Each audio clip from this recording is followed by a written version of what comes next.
धर्मेंद्र जी, तौसीफ खान जी को लीजिए, तौसीफ खान। धर्मेंद्र जी जरा पहले बताइए कितने लोगों के, किन किन लोगों ने वक्फ बोर्ड की जमीन पर कब्जे कर रखे हैं, जरा मुझे बताइए किसने किए।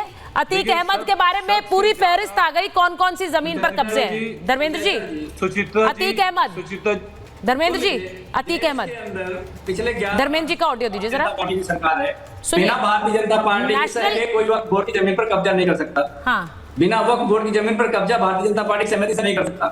उत्तर प्रदेश के अंदर 11 साल से सरकार है, उत्तर प्रदेश के अंदर 12 साल से सरकार है, तो उत्तर प्रदेश में भी वक्फ की जमीनों पर बिना सरकार के सहमति से कोई कब्जा नहीं कर सकता है। तो भारतीय जनता पार्टी जो चालू बहन जी कह रही थी, इसमें आपत्ति क्या है, दर्शक जाने, उस आपत्ति को मैं बताना चाहता हूँ। इस देश के संविधान में मौलिक अधिकार दिए हुए हैं।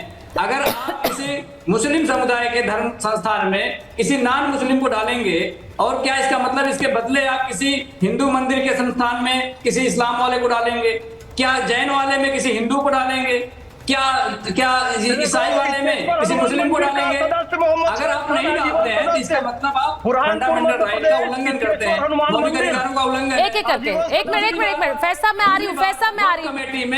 वक्फ कमेटी में नॉन मुस्लिम को डालने का क्या मतलब है, मुझे बताइए सर। ये देखिए ना, एक मिनट, मुस्लिम होगा जो प्रॉपर्टी या जो जमीन। मैं धर्मेंद्र जी एक सवाल आपसे पूछ रही हूँ, एक सवाल आपसे पूछ रही हूँ।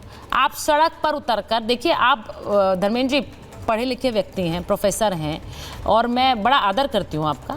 मुझे ये बताइए कि सड़क पर उतरकर हमास के नेताओं की तस्वीरें लेकर, फिलिस्तीनी झंडे लेकर, अपनी देश की संसद से पास कानून का विरोध इस तरह से करना कि सड़कें जाम हो जाए, राज्य ठप हो जाए, क्या ये सही तरीका है?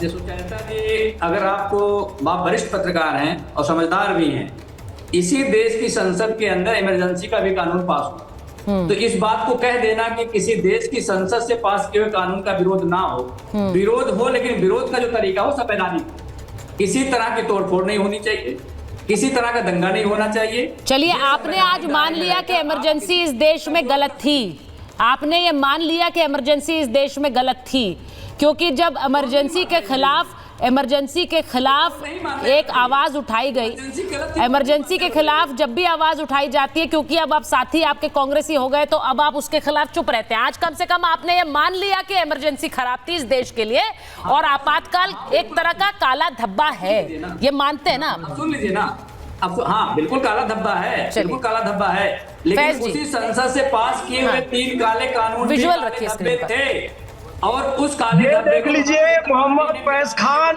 इच्छेश्वर हनुमान मंदिर, बुरहानपुर, मध्य प्रदेश का आजीवन सदस्य, और ये ट्रस्ट है, हजारों वर्ष पुराना मंदिर है, 1858 के इसके पेपर हैं, और मोहम्मद फैज खान इसका सदस्य है। की लड़ाई लड़ने के लिए 11-12 महीने, 1 साल से ज्यादा वक्त तक सड़कों पर रहा, चाहे प्रचंड गर्मी हो, चाहे कड़ाके की ठंड हो, चाहे बरसात हो, उनमें रह करके किसानों ने अपने अधिकार किसी तरह से बचाए, अपनी जमीनें बचाए। अब भारतीय जनता पार्टी ने वक्फ की जमीनों को पूंजीपतियों को देने के लिए इसमें अमेंडमेंट लाने का काम किया है।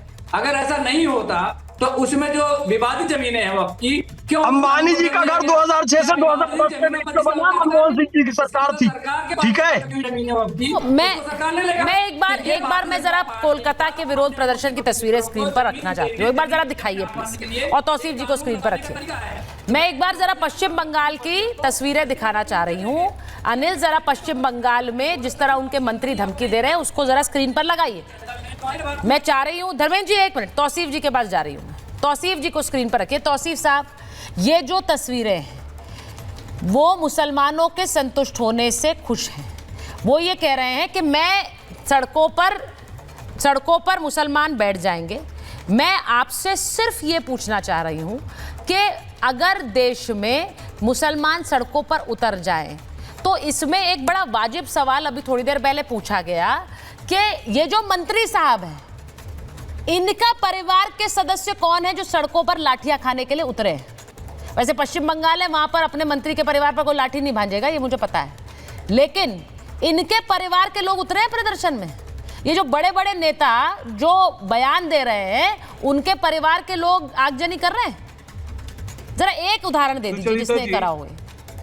सुचरिता जी, ये जो बातें होती है कि भाई इनके परिवार के लोग होते या नहीं होते। परिवार का हर एक सदस्य का अपना वो राइट है, वो चाहे किसी प्रदर्शन में आए चाहे ना आए। अब इस मंच में इनके साथ परिवार के लोग थे या नहीं थे, ये आप उनसे ही पूछ सकते हैं। दूसरी बात कि अभी आपने बहुत एयर टाइम दिया फैज खान को। हाँ। तो ये देखिए, ये जैसे जिस तरीके से सैयद वसीम रिजवी था जो बाद में जितेंद्र सिंह त्यागी बन गया, उसी तरीके से ये जो फैज है ये जाली खान है। खान होने के लिए इनका हिस्ट्री पूछिए, इनके फैमिली हिस्ट्री, कैसे कैसे इन्होंने खान टाइटल लगा दिया। ये झूठे लोग हैं और ये झूठी बातें कहते हैं। अब ये कहते हैं कि संविधान में आज जो बिल लेकर के आई है सरकार वो असंवैधानिक नहीं है, ये झूठी बात। मैं और मुझसे पहले पैनलिस्ट ने बहुत अच्छे तरीके से रखने की एक बुजुर्ग थे जिन्हें आपने भी बुजुर्ग कहा, उन्होंने बहुत अच्छे तरीके से 2-4 पॉइंट्स को रखा था। हाँ। कि गैर असंवैधानिक कैसे है। देखिए, फंडामेंटल राइट्स का जहां पे वायोलेशन होता है वहीं पे आप सुप्रीम कोर्ट जा सकते हैं और अभी सुप्रीम कोर्ट में केसेस ऑलरेडी 16 जो 4 दिन पहले तक का रिकॉर्ड था कि 16 केसेस फाइल हो गए और अभी बहुत सारे केसेस फाइल होने बाकी हैं। और मेरा भी पर्सनली मैंने भी एक फाइल किया, एक संगठन बंगाल से और उन्होंने फाइल किया। ये सारे रिकॉर्ड्स में अगले हफ्ते तक आपके आ जाएंगे।